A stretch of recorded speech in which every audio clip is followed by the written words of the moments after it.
नमस्कार साथियों, वीडियो शुरू करने से पहले आप लोगों से एक आग्रह है, एक रिक्वेस्ट है कि अगर मेरी वीडियो आप लोगों को अच्छी लग रही हैं तो वीडियो को अपने दोस्तों के साथ शेयर करें। अगर आप पहली बार चैनल पर आए हैं तो वीडियो को लाइक करें और चैनल को सब्सक्राइब करें। साथियों, देख पा रहे हैं मेरे पास में 3 क्रीम रखी हुई हैं और बहुत ज़्यादा चलने वाली क्रीम्स हैं, काफ़ी लोग यूज़ करते हैं। क्या सही यूज है इनका, किस तरह से यूज़ करनी चाहिए और किस कंडीशंस के लिए ये क्रीम्स इस्तेमाल की जाती हैं, तो इसकी पूरी डिटेल इस वीडियो में हम जानेंगे। तो वीडियो पर लगातार बने रहें। और जैसा कि मैं पहले ही आप लोगों को बता देता हूं कि शेड्यूल एच की मेडिसिन्स हैं और शेड्यूल एच वो दवाइयाँ होती हैं, शेड्यूल एच के अंतर्गत वो दवाइयाँ आती हैं जो बिना पर्चे के नहीं मिलनी चाहिए। लेकिन इन क्रीम के साथ में ऐसा नहीं है, इनको खूब धड़ल्ले से बेचा जाता है और बिना डॉक्टर, बिना फार्मासिस्ट की सलाह के काफ़ी महिलाएं बहुत ज़्यादा यूज़ करती हैं। उसका साइड इफ़ेक्ट देखने को मिलता है उनके चेहरे पर। तो दोस्तों, जानेंगे बेटनोवेट सी के बारे में। बीटामिथासोन, क्लियोक्विनोल के दोनों कॉम्बिनेशन से बनी हुई क्रीम है। किस काम के लिए आती है, पहले तो जान लेते हैं कि बीटामिथासोन होता है क्या है। बीटामिथासोन एक स्टेरॉइड मेडिसिन है जिसका काम जो प्रोस्टाग्लैंडिन्स एक तरह का केमिकल्स होता है जो हमारी बॉडी से सिक्रीट होता है, जो कि रेस्पॉन्सिबल होता है रेडनेस, इचिंग, स्वेलिंग के लिए, तो उसको ब्लॉक करता है। इससे हमारा जो रेडनेस है, जो लालपन आ गया है कहीं खुजली उजली में और स्वेलिंग आ गई है, ईचिंग हो रही है, उसको कम करता है। क्लियोक्विनोल है, ये एक एंटीबायोटिक है एक तरह का और साथ ही साथ एंटी फंगल एक्टिविटी भी रखता है। तो एंटी फंगल भी हल्का फुल्का काम करता है और एंटीबैक्टीरियल है ही साथ में। तो किस काम के लिए आता है, जैसे कुछ स्किन कंडीशंस होती हैं, जैसे कि एक्जिमा हो गया है, सोराइसिस हो गई है, या डर्मेटाइटिस की कंडीशंस है कोई, या हल्का फुल्का फंगल इन्फेक्शन है, उसमें काम आ जाता है। बैक्टीरियल इन्फेक्शन में काम आ जाता है।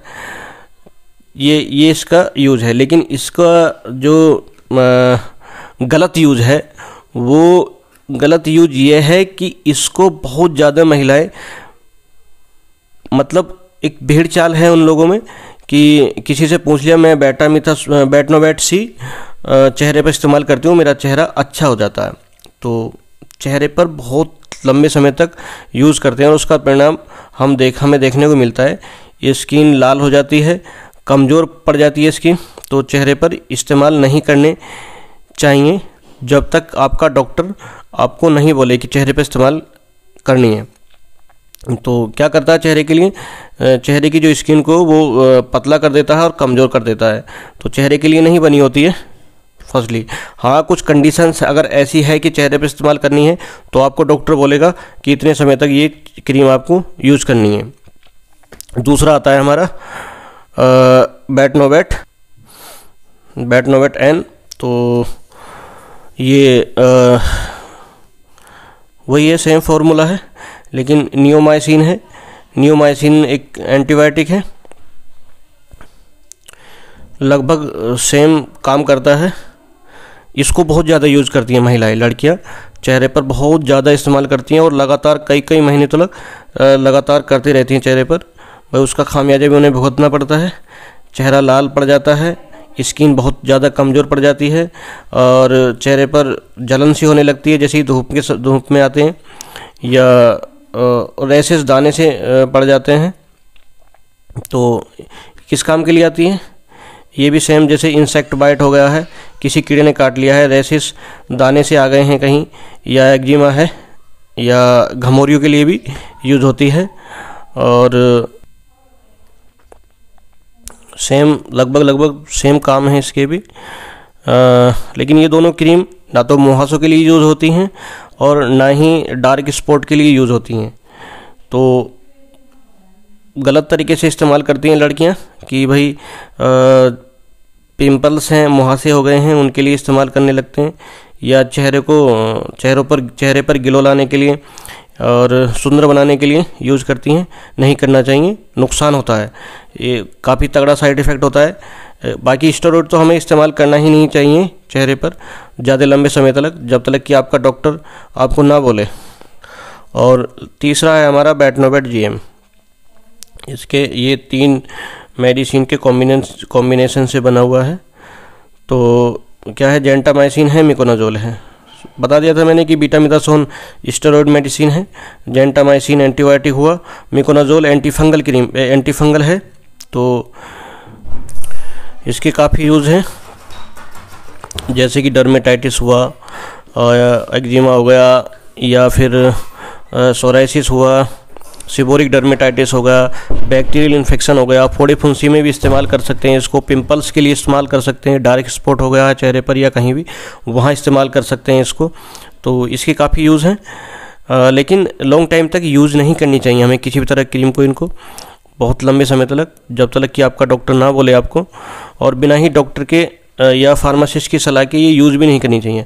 हालांकि हमारे देश का दुर्भाग्य है कि जो गांव में साइकिल पर कॉस्मेटिक का सामान बेचते हैं, उनके पास भी आसानी से मिल जाते हैं, और बहुत ज़्यादा लड़कियां इसको चेहरे पर इस्तेमाल करती हैं तीनों क्रीम को, तो नहीं करनी चाहिए।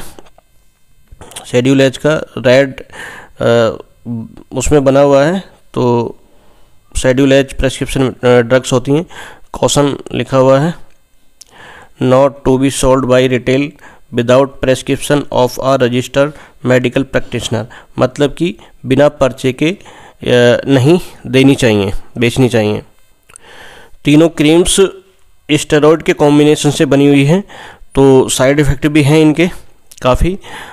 जो बहुत लंबे समय तक जो चेहरे पर इस्तेमाल करते हैं तो चेहरे पर खुजली होने लगती है, लालिमा आ जाती है, रेडनेस हो जाता है, जलन होने लगती है, जो स्किन है वो थिन हो जाती है, बहुत पतली हो जाती है, और कभी कभार चेहरे पर बाल से उगाने लगते हैं, रुआं सा, और पपड़ी जमने लगती है, कई बार ऐसा होता है। तो लंबे समय तक यूज़ नहीं करनी चाहिए।